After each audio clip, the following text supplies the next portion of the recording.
Have you ever felt helpless standing by the side of a dying loved one? Have you ever asked yourself, is there anything I can truly do to help ease their suffering, their fear, their journey into death? And have you ever silently wished for a way to bridge the gap between love and loss, between holding on and letting go? Welcome back to the channel.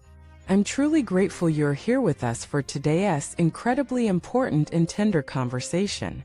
We're going to talk about something that every single human being faces, and yet so few of us are truly prepared for the moment when someone we love is nearing the end of their life. What do we do then? What can we say? How can we help? What does it mean to support someone at the edge between life and death, not just physically, but emotionally, spiritually? The Buddha didn't shy away from death. In fact, he spoke of it often not as a tragedy, but as a teacher. He gave us tools not only for living wisely but for dying consciously. And just as importantly, he gave us the wisdom to help others die in peace.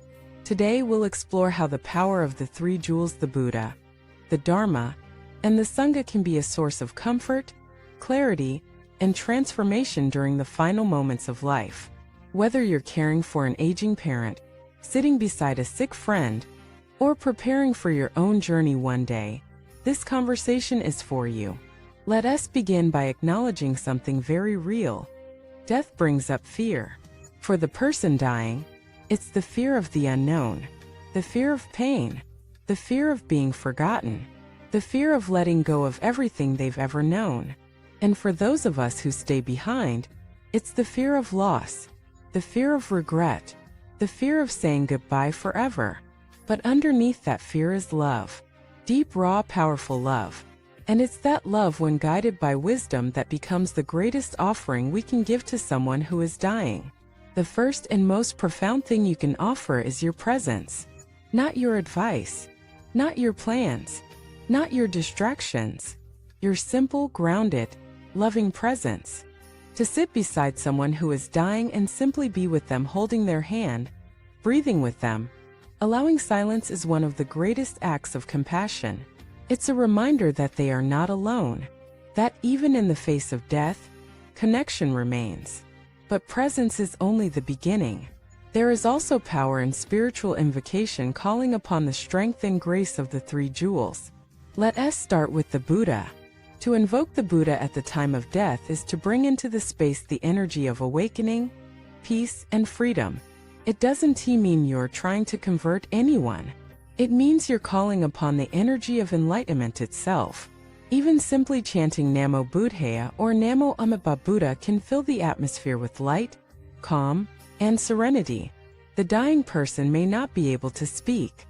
They may not understand the meaning intellectually, but the heart understands. The soul remembers. The vibration of these names reaches deeper than words.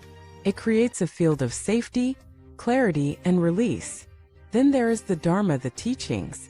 At the end of life, people often replay memories, regrets, unresolved stories. The mind clings and grasps. This is where the Dharma becomes medicine. You can remind them gently. It's okay to let go. You are not your body. You are not your past.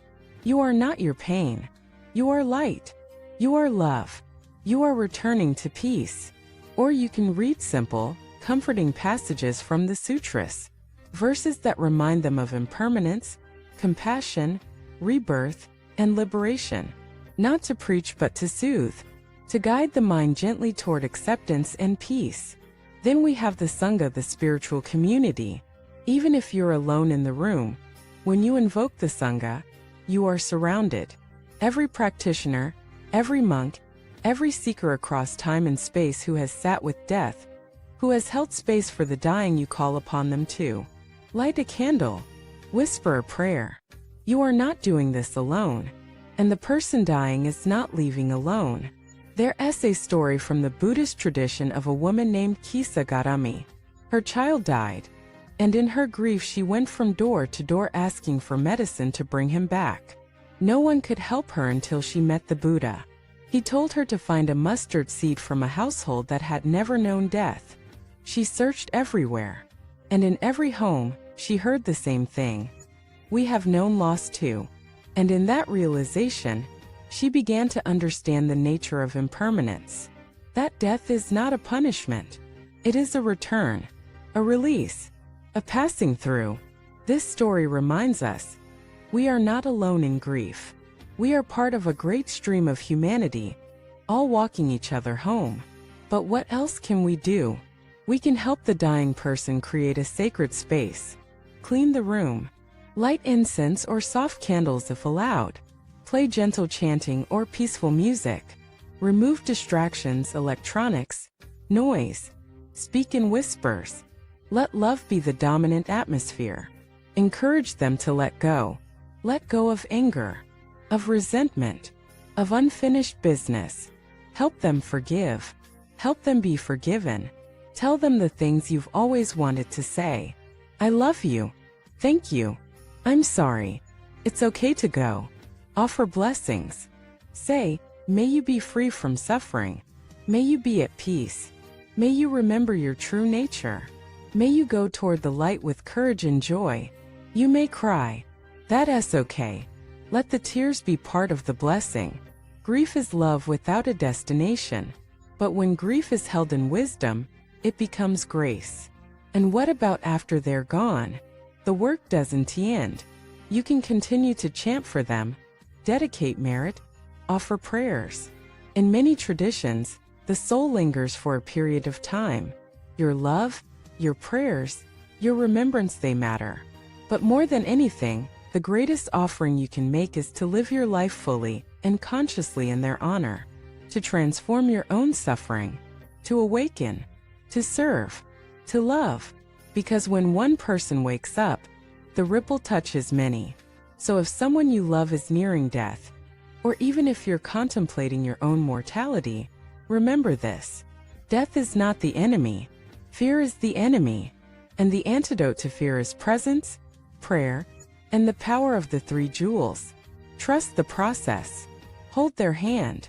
Speak from your heart. Call upon the Buddha. Rest in the Dharma. Be carried by the Sangha. In this way, you will not only help them die in peace, you will help yourself live in peace. Thank you for watching this video. I'd love to hear your thoughts. Have you ever walked with someone through their final days? What helped? What do you wish you had known?